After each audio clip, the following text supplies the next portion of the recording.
दिल्ली की रानी। एक थी रानी। क्योंकि राजा की मौत एक हादसे में हो गई थी, रानी को ही राज्य संभालना पड़ रहा था। रानी का नाम था रानी रश्मिवती।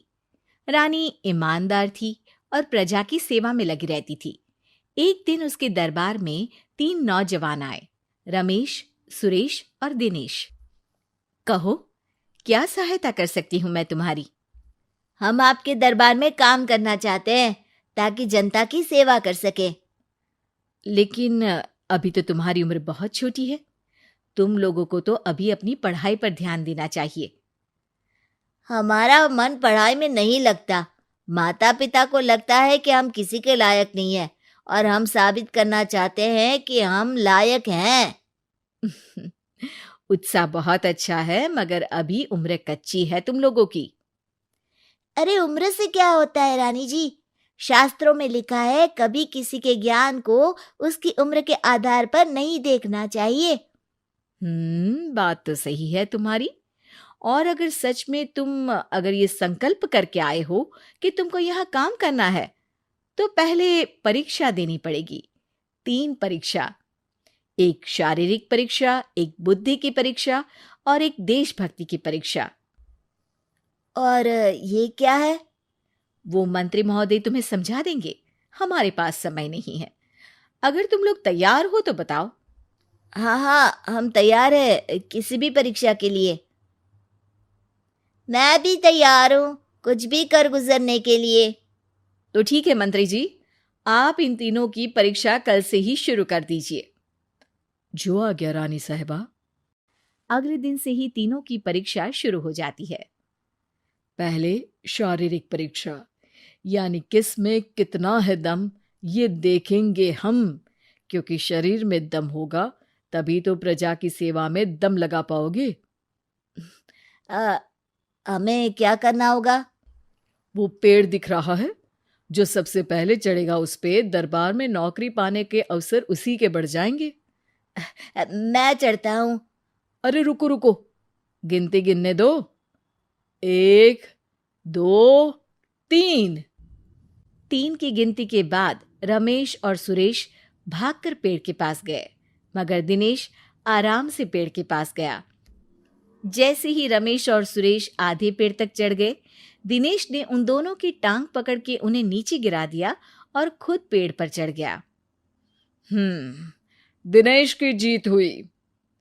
अरे लेकिन इसने बेईमानी की।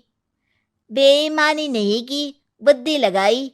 शरीर के दम के साथ दिमाग में भी दम होना चाहिए। क्यों मंत्री जी? हाँ हाँ, बात तो तुम्हारी सही है, लेकिन बात अगर बुद्धि की है तो बुद्धि की असली परीक्षा हम कल लेंगे। शाम को जाकर मंत्री रानी को सब बता देते हैं। यानी दिनेश उन सब में ज्यादा होशियार है। जी रानी साहिबा। अगले दिन तीनों की बौद्धिक परीक्षा का समय होता है। आज हमें क्या करना है मंत्री जी? थोड़ा सब्र करो, कल जल्दबाजी में ही हारे थे तुम। सही कह रहे हैं मंत्री जी। अरे तू क्यों ज्यादा बोल रहा है? तू भी तो हारा था ना कल। ए दिनेश, ज्यादा होशियार मत बन। अरे अरे अरे, लड़ो मत। आज की परीक्षा पर ध्यान दो।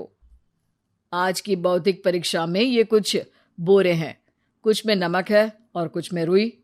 जिसको जो ले जाना है उठा लो। देखते हैं कि कौन जल्दी से कोई भी एक बोरा नदी के उस पार लेकर जाता है। समय शुरू होता है अब। तीनों बोरों की तरफ बढ़ते हैं। सुरेश, नमक की बोरी भारी है, ले जाने में मुश्किल होगी। हाँ हाँ, सही कह रहा है, रुई हल्की है, हम दोनों रुई लेकर चलते हैं। अरे भाई, मैं तो नमक लेकर जाऊंगा। रमेश और सुरेश ये सोचकर हंसते हैं कि आज तो दिनेश हार ही जाएगा। दौड़ शुरू होती है। 1 2 3। तीनों नदी की तरफ भागते हैं। रुई में वजन कम होने के कारण रमेश और सुरेश आगे निकल जाते हैं और दिनेश थोड़ा पीछे। पर जैसे ही वो सब नदी में जाते हैं, दिनेश की बोरी का नमक गलने लगता है और वजन कम हो जाता है, जबकि रमेश और सुरेश की रुई में पानी भर जाता है और बोरी का वजन बढ़ जाता है। अरे ये इतनी भारी क्यों हो गई रमेश? अरे मुझे क्या पता, शायद जादुई बोरी है। अरे लगता है कि हम बेवकूफ बन गए। बने नहीं हो, तुम हो ही बेवकूफ। इतना तो पता होना चाहिए कि पानी में नमक गल जाएगा। दिनेश का पूरा नमक गल जाता है और बोरी खाली हो जाती है। वो जल्दी से रेस पूरी कर लेता है। इस परीक्षा के विजेता भी दिनेश ही हैं। उसने दिमाग लगाकर दिखा दिया कि वो बौद्धिक परीक्षा में भी रमेश और सुरेश से आगे है। अब कल तुम्हारी देशभक्ति की परीक्षा होगी, जो स्वयं रानी मां लेंगी। रात को फिर मंत्री रानी के पास जाकर बता देते हैं कि आज की परीक्षा में कैसे दिनेश ने अक्लमंदी दिखाई और बौद्धिक परीक्षा में भी उसी की जीत हुई। अरे वाह, दिनेश तो हमारे बहुत काम आ सकता है। हम उत्साहित हैं कल की परीक्षा के लिए। वो तो ठीक है रानी साहिबा, लेकिन हमने सुना है कि पड़ोसी राज्य का राजा आकाशदीप हमारे राज्य की सीमा में घुसपैठ कर रहा है। ये तो चिंता की बात है। हमें जल्द ही कुछ करना चाहिए। अगले दिन रमेश, सुरेश और दिनेश अपनी आखिरी देशभक्ति की परीक्षा के लिए दरबार में आते हैं। प्रणाम रानी साहिबा। नमस्कार रानी जी। प्रणाम रानी माँ। हमने तुम्हारी परीक्षा पर गौर किया। दिनेश आगे हैं। हम तुम तीनों में से किसी दो को ही दरबार में काम दे सकते हैं। किसी एक को आज जाना होगा। तो देशभक्ति की परीक्षा के लिए तैयार हो? पूरी तरह से। मैं तीनों से एक ही सवाल करूंगी। जिसका जवाब सबसे सही लगेगा उसे तो नौकरी मिल ही जाएगी। फिर दूसरे सबसे सही जवाब देने वाले को भी काम मिलेगा। आप लोगों का समय शुरू होता है अब। ज्यादा सोचने का समय नहीं होगा। जो मन में पहली बात आए उसका जवाब दे। तो सवाल यह है कि तुम इस मिट्टी के लिए क्या कर सकते हो? मैं इस मिट्टी को साफ रखूंगा। यहाँ के लोगों के भोजन की कमी को मैं पूरी करूंगा। मैं यहाँ के लोगों को गले लगा लगा के उनको खुशी दूंगा रानी माँ, और गरीबों के लिए घर बनवाऊंगा। मैं इस मिट्टी के लिए किसी की जान भी ले सकता हूँ रानी माँ। मंत्री, दिनेश को एक तलवार दो। जी रानी जी। दिनेश, पड़ोसी राज आकाशदीप की जान तुम्हारे हाथ में है।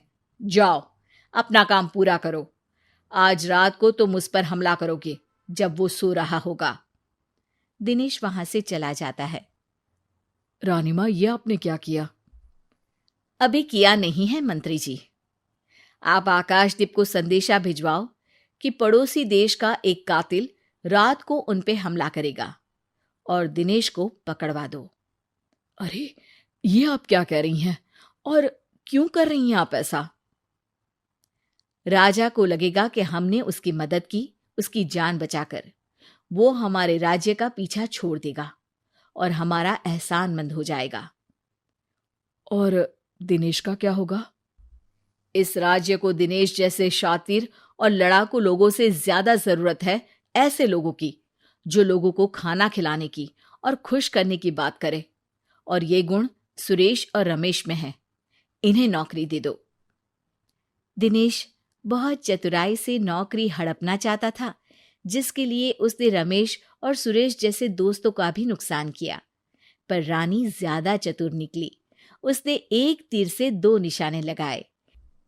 दिनेश जैसे खूंखार युवक को राज्य से बाहर करवा दिया और पड़ोसी राजा आकाशदीप को अपना एहसानमंद कर लिया। पूरा दरबार रानी की जय जयकार कर रहा था।